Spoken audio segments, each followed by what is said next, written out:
Varanasi airport के अंदर अचानक गोली चल गई और कुछ ही सेकेंड में पूरे एयरपोर्ट परिसर में हड़कंप मच गया।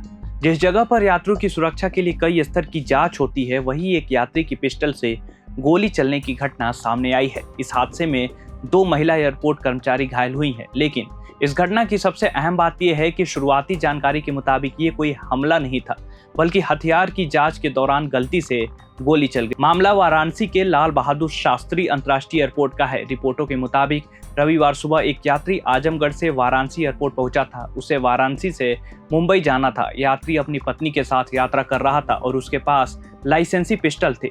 बताया जा रहा है कि उसने एयरपोर्ट पर हथियार को लेकर जरूरी जानकारी भी दी थी। इसके बाद जब हथियार की जांच और उसे जमा कराने की प्रक्रिया चल रही थी, तभी अचानक गोली चल गई।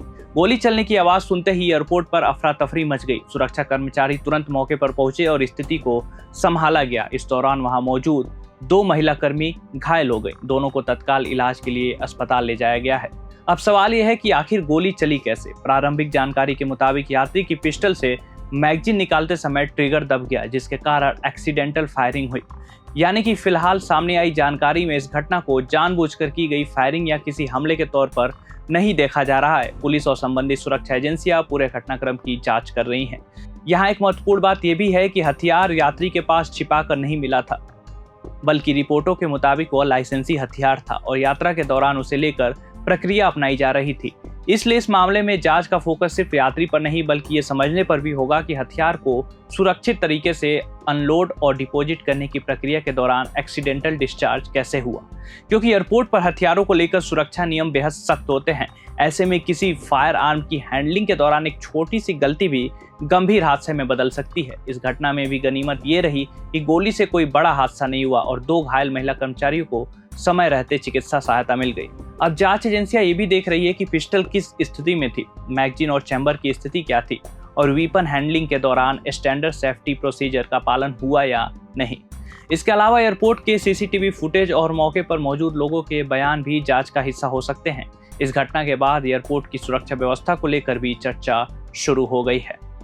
हालांकि यहाँ ये समझना जरूरी है कि लाइसेंसी हथियार का एयरपोर्ट पर होना अपने आप में ये साबित नहीं करता कि सुरक्षा में चूक हुई है, क्योंकि कुछ परिस्थितियों में यात्रियों को अपने लाइसेंस फायर आर्म के साथ यात्रा करने के लिए निर्धारित नियमों का पालन करना होता है। असली सवाल यह है कि उस वेपन को एयरपोर्ट पर किस प्रक्रिया के तहत हैंडल किया जा रहा था और एक्सीडेंटल फायरिंग किस स्टेज पर हुई थी।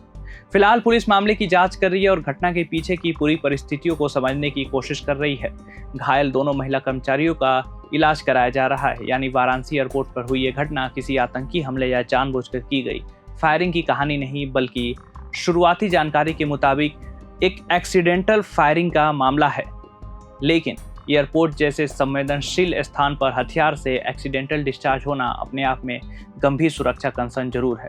अब सबसे ज्यादा नजर इस बात पर रहेगी कि जांच में वेपन हैंडलिंग की पूरी प्रक्रिया में गलती कहां हुई, क्या सभी निर्धारित सेफ्टी प्रोटोकॉल्स फॉलो किए गए थे और इस घटना के बाद एयरपोर्ट प्रशासन या संबंधित एजेंसियां ऐसी घटना दोबारा न हो इसके लिए क्या कदम उठाती है। फिलहाल सबसे बड़ी राहत यही है कि घटना में कोई जान नहीं गई है, लेकिन 2 महिला कर्मचारियों के घायल होने ने एयरपोर्ट पर फायर आर्म हैंडलिंग की सेफ्टी को लेकर गंभीर सवाल जरूर खड़े कर दिए हैं। वैसे आपका क्या कहना है इस मुद्दे पर, हमें कमेंट में अपनी राय जरूर बताइए। आप देख रहे हैं प्रभात खबर डिजिटल, मेरा नाम है सौरभ शुभ। धन्यवाद। प्रभातखबर.com, विश्वास वही, रफ्तार नहीं।